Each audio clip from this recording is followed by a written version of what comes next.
Hey guys, welcome to a very special video I have for you today on this Sagittarius New Moon.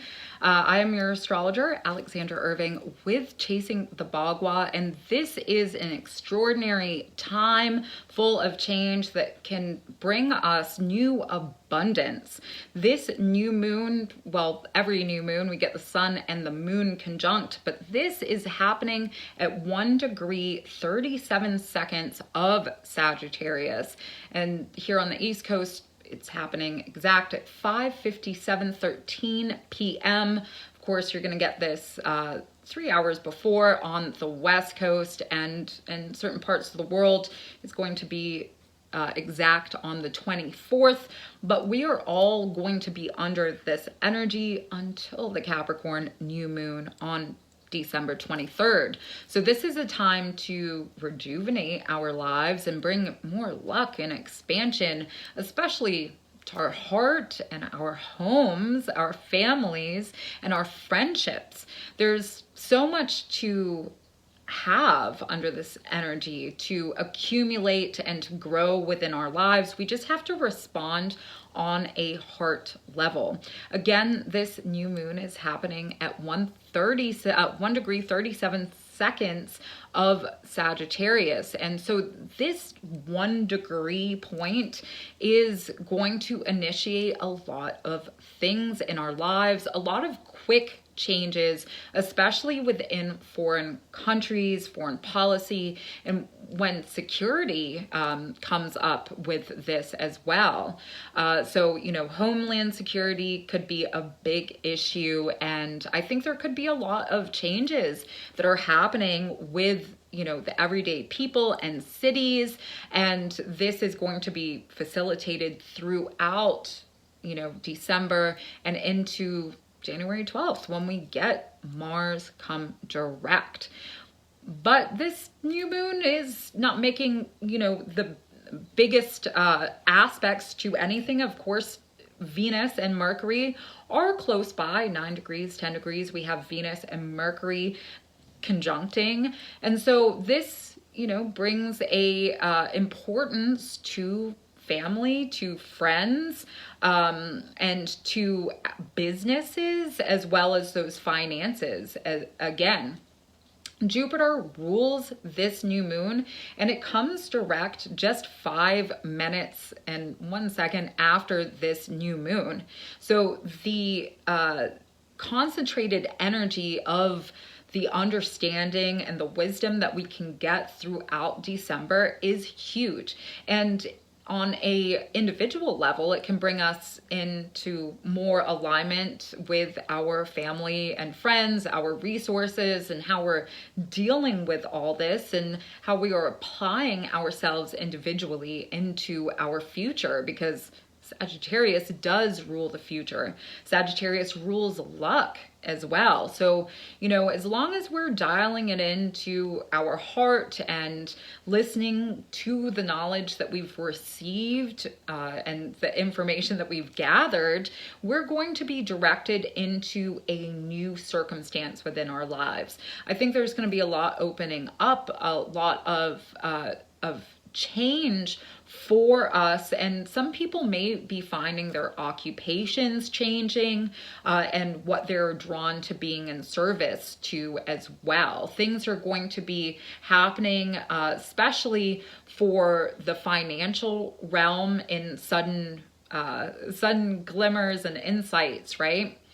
And Mars is in retrograde still. It's in the square to Jupiter, which is the ruler. So, when it comes to these deep rooted triggers of our emotions, of our frustrations, or how we are wanting to fix things, even though, there can be stress within our relationships, this knowledge that we can get from how we are going to maintain or save our families, save our resources, the friction here is actually positive, and it's going to invoke a new direction for us in accumulating harmony.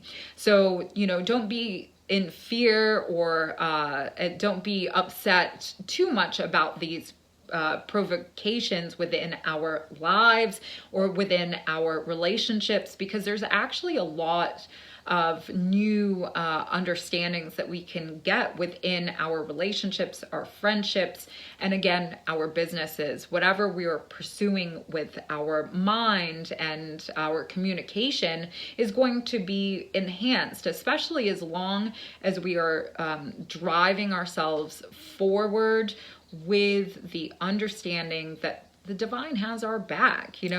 Jupiter comes direct again, and this is going to be the closest that Jupiter and Neptune are going to be for our lifetimes, this whole year. So when it comes to spiritual insights and letting go and release, especially of our old beliefs, and understanding our power potential, which is what Scorpio has taught us all about during this eclipse cycle, we're going to transition into new spaces.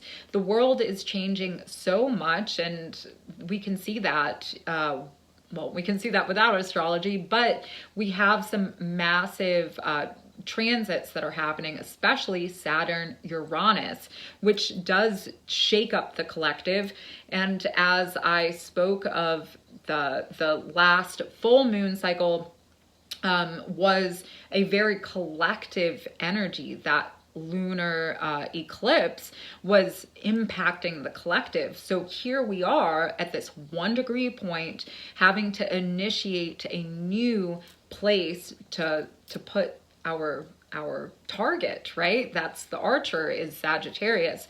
And so we're all putting our mind, tuning our mind on a goal, really. And so we're going to see world leaders take goals and new directions, especially towards these foreign policies. And higher education is ruled by Sagittarius as well. So there's going to be some new actions initiated under this.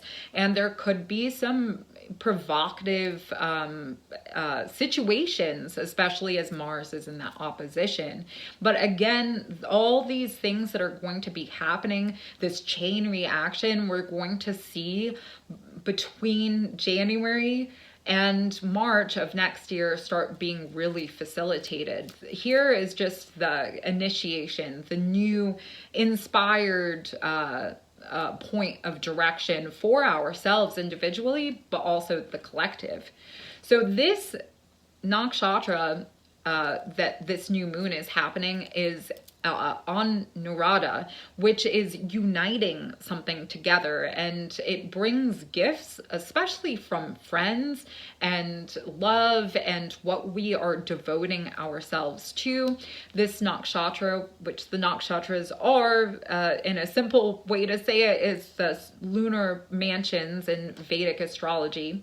And so on Nurada, this nakshatra is ruled by Saturn, and again, Saturn's in the 3rd house. It is direct, and it is making an aspect to Mars in Gemini. So when it comes to like frustrations for the everyday people, this can be big, but again, we just have to rely on source. We have to rely with conviction on our beliefs that we're going to get through this, that our families are going to get through this. There's going to be a lot of focus on the family dynamic through this energy. But with Saturn here, we're also, if you're looking at the declination, Saturn and Uranus are actually in a contra parallel, right? 16 degrees north is where Uranus is, and 16 degrees south is where Saturn is. So again, this is going to be affecting the collective. A contra parallel is like that of an opposition. So, here we have some malefic energy, Mars, in this opposition to this new moon. Of course, it's not the tightest conjunction, but Mars is also aspecting Saturn in Aquarius.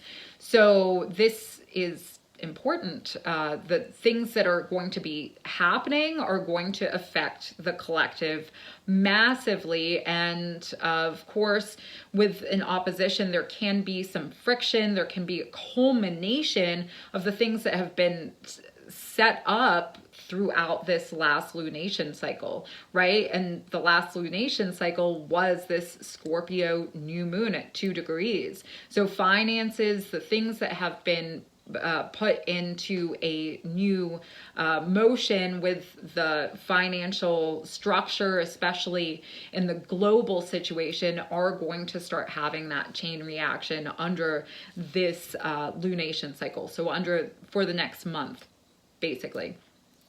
And it's going to affect the everyday people. We're going to start seeing that. But again, it is time to rely on our friends, on our spirit, on our skills as well, and how we can communicate or be resourceful. There's a lot of things about being fluid with our resources, and our resources can also be those people, places, things that we are dealing with. So, it's all about problem solving. It's not about getting stuck. It's about initiating the luck from the problems that are coming up under this energy. And Honorata, again, is the uniting of these gifts that are brought about. It is through devotion. So again, this new moon has a theme of what we are being devoted to, what we are embodying with in our beliefs. Of course, the children are also going to be very important because Jupiter rules children. So there is going to be a lot of talk about the new direction for children. And I think people are going to really be, putting the children first, and there's going to be major discussion about that and the higher education, the things that they're trying to facilitate through higher education, and all this. A lot of us are going to be probably dealing with some types of debts with this energy, because the North Node is in the 6th house with Uranus, but this can also be help with debts, right? So with Jupiter Neptune in this conjunction in the 4th house, I would say the best advice that I can give for anybody with this energy is prayer. This can get us through some of the hardest times. Pray for ourselves, pray for our families,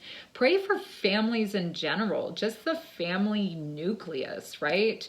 And having that harmony, feeling harmony. It's all about the embodiment that we can generate within ourselves. The one is the self, and that's where we're getting this new moon, 1 degree 37 seconds, sun and the moon conjunct. So let us put our mind and our heart and conceal this in one and move forward, and not have fear, but have belief and devotion towards the things that really matter within our lives, our relationships, our family, and know that we are divinely supported within this energy. I hope I'm not missing anything from this. Of course, Jupiter is direct, and if you've been following, well, it comes direct right after this new moon. If you've been following my work, we're going to start receiving gifts from this new moon on. And, I would say come the 3rd of December, we're going to start getting this, waxing moon, bringing in the inertia to our dreams. And so, I think in a way it's like kind of like the Japanese thought or certain Eastern thoughts when you're carrying a child, is that the thoughts affect this child. So in a way, we've gone through this massive transformation and we are bringing in a new life. Remember this last lunation cycle, we had that lunar eclipse, full moon in Barney, which is bringing in this new life. So here we are initiating this from our self. And this is as much as we can harmonize. So don't let the fear, the propaganda, anything that's coming and circumventing an anxiety and a stress into our everyday life, these are answers to kind of eradicate and originate our self-direction, because there's so much luck that is happening within December. And I know there's going to be a lot of changes. It's not going to be easy by any means. Of course, Mars is retrograde in Gemini, and it is in square to Jupiter. So, you know, under this energy, we can get riled up by other people. So let us have compassion. Let's resolve and dissolve the type of animosity and keep going with that heart and that mind intent. And we'll get so many gifts granted to us and our families during this lunation cycle. It's a beautiful time, and I know we're about to go through some big changes. I got the December 2022 predictive video is going to be out soon. And of course, I'm also working on 2023 predictive videos. So if you would like, you can support my work on chasingthebagua.com. You can schedule a reading there. I have a lot more on the way. Of course, there's daily horoscopes podcast as well, that if you want more insight into the transits daily, do follow Chasing the Bagua on Instagram. And yeah, I hope you all have a lovely Thanksgiving. This is time to invoke our spirit and to magnify the luck and the wisdom and enrich our lives and each other. Thank you so much. I appreciate all your support, and I will see you soon.